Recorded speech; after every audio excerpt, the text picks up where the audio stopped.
الحمد لله رب العالمين الرحمن الرحيم مالك يوم الدين ونشهد أن لا إله إلا الله ونشهد أن سيدنا ومولانا محمدا عبده ورسوله أرسله إلى الناس كافة بشيرا ونذيرا. أما بعد، فأعوذ بالله السميع العليم من الشيطان الرجيم. بسم الله الرحمن الرحيم. فهل ينظرون إلا الساعة أن تأتيهم بغتة فقد جاء أشراطها فأنى لهم إذا جاءتهم ذكراهم. سبحانك لا علم لنا إلا ما علمتنا إنك أنت العليم الحكيم. رب اشرح لي صدري ويسر لي أمري واحلل عقدة من لساني يفقه قولي عزیز ساتھیوں اور دینی بھائیوں، آج سے کافی دنوں پہلے ہو سکتا ہے کہ یہ وقت تقریباً 10 سال کا گزر چکا ہو یا اسی کے لگ بھگ، قیامت کی نشانیوں سے متعلق آپ لوگوں کے سامنے یا اس وقت ہمارے جو بھائی حاضر رہا کرتے تھے ان کے سامنے کچھ باتیں رکھی گئی تھیں.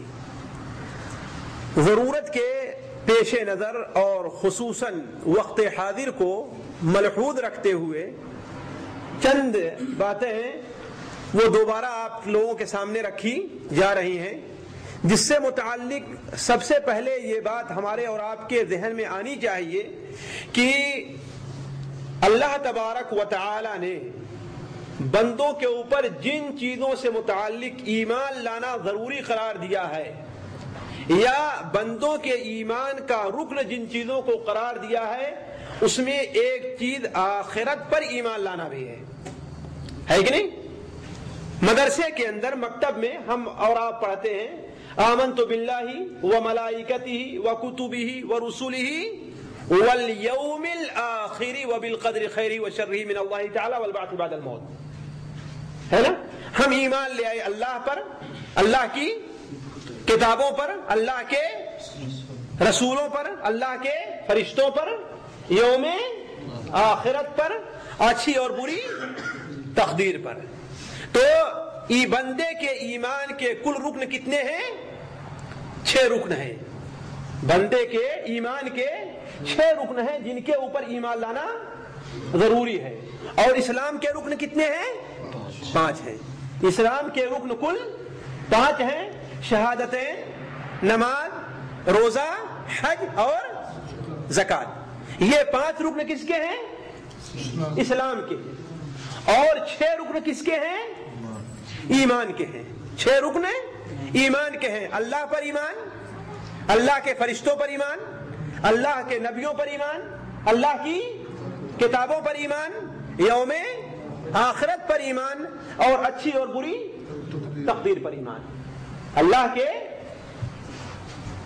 یوم آخرت پر ایمان اور اچھی اور بری تقدیر پر ایمان. یہ 6 چیزیں وہ ہیں جو بندوں کے ایمان کا جز ہیں اور رکن ہیں. بغیر اس پر ایمان لے آئے ہوئے، یعنی یوم آخرت پر بغیر ایمان لے آئے ہوئے کسی بندے کا ایمان اللہ تعالیٰ کے نزدیک مقبول نہیں. اللہ کے نزدیک مقبول نہیں ہے. جو بندہ آخرت کے دن پر ایمان نہیں لے آتا وہ مومن نہیں ہے. آخرت کے دن پر جو ایمان نہیں لے آتا وہ مومن نہیں ہے. اسی لیے مثال کے طور پر دیکھ لیجئے، حاتم طائی ہے نا، حاتم طائی ہے، کتنی سخاوت کرتا تھا، کبھی کسی کو اس نے تکلیف نہیں دی اور ہر موقع پر اس نے خرچ کیا، اللہ کے بندوں کی مدد کی. لیکن کیا وہ جنت میں جائے گا؟ نہیں. کیوں؟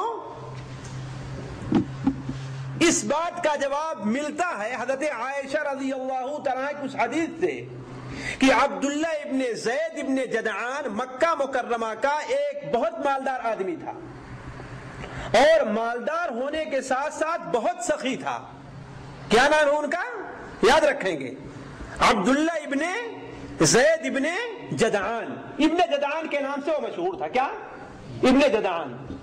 اور ان کی سخاوت کا یہ عالم تھا کہ جو بڑی ڈیگ انہوں نے بنائی تھی غریبوں کو اور حاجیوں کو کھانا کھلانے کے لیے، اللہ کے رسول صلی اللہ علیہ وسلم سخت گرمی کے موسم میں اس ڈیگ کے سائے میں بیٹھا کرتے تھے۔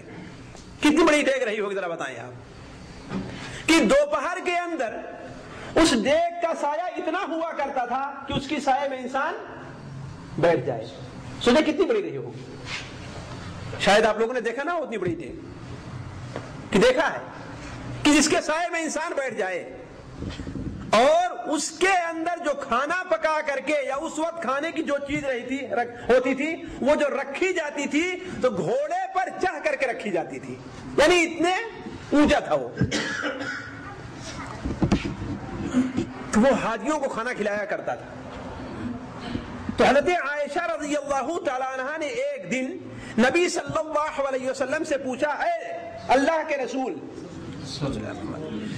کیا زید ابن عبداللہ ابن جدعان جو کہ غریبوں کی مدد کرتا تھا، اپنے رشتہ داروں اور خاندان والوں کی خبر گیری کرتا تھا، اتنا خرچ کرتا تھا، کیا وہ جنت میں جائے گا؟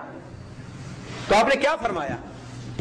آپ نے فرمایا لا یا عائشہ، اے عائشہ نہیں۔ کیوں نہیں؟ اس لیے کہ اس نے ایک دن بھی یہ نہیں کہا کہ رب اغفر لی خطیئتی یوم الدین، اے اللہ تبارک و تعالی قیامت کے دن میرے غلطیوں کو معاف کیجئے گا، یعنی اس کا ایمان آخرت کے اوپر نہیں تھا۔ ذرا سوچیں، اتنا خرچ کرنے کے بعد لاکھ خرچ کیا ہوگا اس نے، اس کے باوجود جنت پہ کیوں نہیں گیا؟ اس لیے کہ اس کا ایمان آخرت پر نہیں تھا۔ تو آخرت پر ایمان بندے کے ایمان کا جز ہے اور رکن ہے، بغیر اس کے اوپر ایمان لے آئے ہوئے کوئی بندہ مومن نہیں ہو سکتا، جیسا کہ قرآن مجید میں متعدد جگہ اور اللہ کے رسول صلی اللہ علیہ وسلم کے حدیث میں بھی اس کا ذکر ہے۔ میں اس تفسیر طرف نہیں جانا چاہتا۔ ایک چیز، دوسری چیز یہ ہے کہ اللہ تبارک و تعالی نے قرآن مجید میں آخرت کا ذکر بڑی کثرت سے فرمایا ہے، خصوصاً وہ آیتیں جو مکہ مکرمہ کے اندر نازل ہوئی ہیں، اس کے اندر آخرت کا ذکر بہت ہی کثرت سے ہے۔ نماز ابھی فرض نہیں ہوئی تھی، روزہ فرض نہیں ہوا تھا، زکوٰۃ فرض نہیں ہوئی تھی، اللہ کے رسول صلی اللہ علیہ وسلم مکہ مکرمہ کے اندر اللہ کی توحید اور آخرت پر ایمان لانے کی تبلیغ کثرت سے فرمایا کرتے تھے، اور ان لوگوں کو کھل کر کے کافر کہا ہے جو آخرت پر ایمان نہیں لے آتے۔ زعم الذین کفروا ان لن یبعثوا قل بلی وربی لتبعثن ثم لتنبؤن بما عملتم وذلک علی اللہ یسیر۔ زعم الذین کفروا ان لن یبعثوا، یہ کافر یہ سمجھتے ہیں کہ انہیں دوبارہ اٹھایا نہیں جائے گا۔ زعم الذین کفروا ان لن یبعثوا، ان کافروں کا گمان یہ ہے کہ انہیں دوبارہ اٹھایا نہیں جائے گا۔ آپ کیا کہیے؟ قل بلا وربی، آپ کہیے کہ یقیناً اٹھایا جائے گا میرے رب کی قسم۔ بلا وربی، یقیناً ہاں انہیں اٹھایا جائے گا، وربی میرے رب کی قسم، لتبعثن، تم لوگ اٹھائے جاؤ گے، ثم لتنبؤن بما عملتم، پھر جو کچھ تم نے کیا ہے اس کی تمہیں خبر دی جائے گی۔ اچھا کیا ہے تو اچھے کو دیکھو گے، اور برا کیا ہے تو اس کو وہاں پر پاؤ گے۔ وذالک علی اللہ یسیر، اور دوبارہ اٹھانا اللہ کے اوپر مشکل نہیں ہے، یہ کام اللہ کے لیے بہت آسان۔ تو قرآن مجید میں ایک جگہ نہیں، دو جگہ نہیں، متعدد جگہ بڑی تاکید کے ساتھ آخرت کا ذکر فرمایا گیا ہے، اور کافروں کو اسی بنیاد پر کافر قرار دیا گیا ہے کہ وہ آخرت پر ایمان نہیں لاتے۔ وَأَنَّ السَّاعَةَ آتِيَةٌ لَا رَيْبَ فِيهَا، اور بے شک الساعہ یعنی قیامت آنے والی ہے، لا ریب فیہا، اس کے اندر کوئی شک شبہ نہیں ہے، ولیکن اکثر الناس لا یؤمنون، لیکن اکثر لوگ اس کے اوپر ایمان نہیں لے آتے۔ تو قیامت کے اوپر ایمان بڑا ضروری ہے۔ اچھا ایک بات اور، آگے بڑھنے سے پہلے ذرا یہ دیکھیں، عقلاً بھی یہ ضروری ہے کہ قیامت آنی چاہیے،